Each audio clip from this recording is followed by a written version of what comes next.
మనతో పాటు బీఆర్ఎస్ యువ నాయకుడు సురేష్ యాదవ్ ఉన్నారు. ఆయన అడిగి తెలుసుకునే ప్రయత్నం చేద్దాం. చెప్పండి అన్న, గురుకుల పాఠశాలను ఈ ప్రభుత్వం ఎందుకు పట్టించుకోవడం లేదు? ఎందుకు గురుకుల పాఠశాలల్లో విద్యార్థులు చనిపోవడం జరుగుతుంది? ఇప్పటి వరకు ఎంతమంది చనిపోయారు? ఆ లెక్కలు మీ దగ్గర ఏమైనా ఉన్నాయా? ముఖ్యమంత్రి రాగానే కేసీఆర్ ఆనవాళ్ళు జరిపేస్తా అంటే కేసీఆర్ గారు వెయ్యి 32 గురుకుల పాఠశాలలు పెట్టిండు, 1000 పైగా గురుకుల పాఠశాలలు పెట్టిండు. కానీ అంతకంటే ఎక్కువ పెడతాను అనుకోరు. కానీ ఈ రాష్ట్ర ముఖ్యమంత్రి ఆనవాళ్ళు జరిపేసే ఉద్దేశంలో భాగంగా అన్నం పెట్టకుండా గురుకుల పాఠశాల విద్యార్థులు చంపుతుండు. గత ముఖ్యమంత్రి కేసీఆర్ గారు విద్యార్థుల్ని ఎవరెస్ట్ ఎక్కిస్తే అంతకంటే ఎక్కువ చేయాలని ఆ పిల్లలకి అన్నం పెట్టకుండా అనంత లోకాలకు పంపిస్తూ ఈ రాష్ట్ర ముఖ్యమంత్రి సిగ్గనిపించాలి. రాష్ట్ర ముఖ్యమంత్రి నీకు ఎట్లయినా చదువు రాదు, చదువుకొని రేపు ఈ దేశానికి ఉపయోగపడే పిల్లల్ని అన్నం పెట్టకుండా అలమడించకుండా రోడ్డు ఎక్కి మాకు కావాలా, మాకు కనీస వసతులు లేవని రోడ్డు ఎక్కుతుంటే ఎంత దౌర్భాగ్య పరిస్థితిలో ఉంటుంది. ముఖ్యమంత్రి ఫస్ట్ చెప్పిండు, పిల్లల్ని ఒక కాడ నిర్బంధించి ఇస్తుర్రు అంటే ఈ నిర్బంధంలో విద్య వద్దు అని చెప్పిన ఈ ముఖ్యమంత్రి ఇంటిగ్రేటెడ్ స్కూల్ పెట్టి 5000 మందిని పెడతా అని చెప్పిండు. ఇంటిగ్రేటెడ్ ఇండియన్ కాదు, ఉన్న పాఠశాలని ఉన్న వ్యవస్థని సరిగ్గా నడిపితే బాగుండు. ఈ రాష్ట్ర ముఖ్యమంత్రిగా ఉన్న ఈ రాష్ట్ర హయాంలోనే ఈ రాష్ట్రంలో 100 మంది విద్యార్థులు చనిపోయారు. ఇక అసలు గురుకుల పాఠశాల గురించి చర్చ పెట్టుకోవాల్సిన అవసరమే లేదు. ముఖ్యంగా ఈ రాష్ట్ర ముఖ్యమంత్రి ఒక చిన్న వినమం చెప్తున్నాం. కోరుట్లలో గురుకుల పాఠశాలలో పాము కాడుకు ఒక్కసారి కాదు, ఒకే గురుకుల పాఠశాల 4 సార్లు పాము కలిసింది 4 విద్యార్థులు. ఒక పాముని చెప్పలేని ఆయన ఈ రాష్ట్రాన్ని ఎట్లా పరిపాలిస్తాడు? మీ ఓడే కోరుకుంటాం.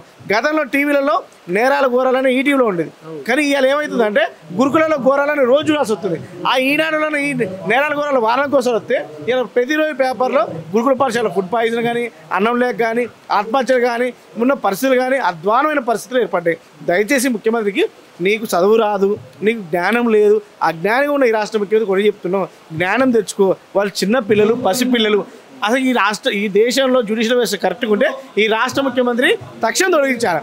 విద్యాశాఖ మంత్రి విఫలమైన ఈ ముఖ్యమంత్రి, మంత్రిగా ఉన్న ఈయన ముఖ్యమంత్రి ఆ మంత్రివర్గాన్ని వేరే వాళ్ళకి గొప్ప చెప్పి ఈ విద్యా వ్యవస్థను కాపాడాలని కోరుకుంటున్నాం. సో మరి ఇక్కడ మినిమం ఫుడ్ అన్న ఎట్లా ఉంది అంటే, దాదాపుగా గతంలో పైరవులు చేసి సీటు తెచ్చుకోవాలి గురుకుల పాఠశాలలు అనుకునే వాళ్ళు కేసీఆర్ ప్రభుత్వంలో. మరి ఈ ప్రభుత్వంలో తల్లిదండ్రులు ఎందుకు ఇంట్రెస్ట్ చూపెట్టడం లేదు? ఇప్పుడు దాదాపుగా 12 లక్షల మంది విద్యార్థులు గురుకుల పాఠశాలలో విద్యను అభ్యసిస్తే దాదాపుగా 1,00,000 పైగా విద్యార్థులు డ్రాప్అవుట్ కావడం జరిగింది. అంటే 7వ తరగతి 8, 9, 10 అని చెప్పేసి. ఎందుకు ఇంత పరిస్థితి ఎందుకు వస్తుంది రాష్ట్రంలో? కేసీఆర్ హయాంలో గురుకుల పాఠశాల పోవాలంటే గుడికి పోయినంత సంతోషపడేది. ఏదో గుడికి పోయినంత సంతోషం, తల్లిదండ్రుల్లో సీటు కోసం తాపెత్రం, ఎమ్మెల్యే దగ్గర పైరవులు తిప్పలు పడి ఎంట్రన్స్ రాపిచ్చి గురుకుల పాఠశాల కోసం సీట్ల కోసం ఒక పెద్ద పంచాయతీ లడాయి నడిచేది ఒక 3 నెలల పాటు. కానీ ఇలా గురుకుల పాఠశాల పోవాలంటే గోరీలలో పోయినట్టు, గురుకుల పాఠశాల పోవాలంటే గొయ్యిలో పడ్డట్టు, గురుకుల పాఠశాల పోవాలంటే భయభ్రాంతులు అవుతుంది తల్లిదండ్రులు. దీనికి అంతటికి కారణం ఏంటంటే ఈ రాష్ట్ర ముఖ్యమంత్రి విద్యాశాఖ మంత్రిగా ఆయన నిర్ణయాలు, తప్పుడు నిర్ణయాలు, ఒక అనాలోచితమైన నిర్ణయాల వల్ల ఈ రాష్ట్రం ఇంత ప్రశ్నపడింది. ఒకవేళ మీకు గురుకుల పాఠశాల ఫుడ్ పాయిజన్ పదే ఎందుకు అవుతుందంటే కుట్ర అని చెప్తున్నారు. కుట్ర కాదు నాయన, నువ్వు ఇవ్వాల్సిన పిల్లలు సరిగిస్తే ఆ పిల్లల కడుపులోకి 4 మెతుకులు మంచిగా పోతాయి. నువ్వు బిల్లు లేకపోయా A1 గ్రేడ్ 1 పెట్టాల్సింది గ్రేడ్ 3 వస్తువులు పెట్టడం వల్ల, నాణ్యత లేని వస్తువులు పెట్టడం వల్ల, ఆ క్యాంటీన్లో సరిగ్గా పెట్టకపోవడం వల్ల జరుగుతున్న హింసే. రాష్ట్ర ముఖ్యమంత్రి కనీసం ఈ గతంలో మంత్రిగా చేసిన అనుభవం లేదు. కానీ ఈయన ముఖ్యమంత్రి కాబట్టి కనీసం ఎవరో ఒక IAS ఆఫీసర్లో వేసుకొని ఒక బాధ్యత మీద ఉండాలి. ఆ బాధ్యత లేదు. ముఖ్యమంత్రి మాట్లాడితే ఏమైంది ఏంటంటే లంక బిందెలు లేవు. కనీసం పిల్లలు పెట్టడం బువ్వ కూడా లేదా? అదే బువ్వ నువ్వు తింటున్నావా, నీ మనవడు తింటుందా, నీ భార్య తింటుందా, నీ బిడ్డ తింటుందా? ఒక్కసారి కనీసం సన్నబియ్యం ఇస్తున్నాను సంబరాలు చేయడం కాదు ఆయన. స్వతంత్రం వచ్చిన కాంచి 100 మంది గురుకుల పాఠశాలలు చనిపోలే, అది నీ బువ్వ.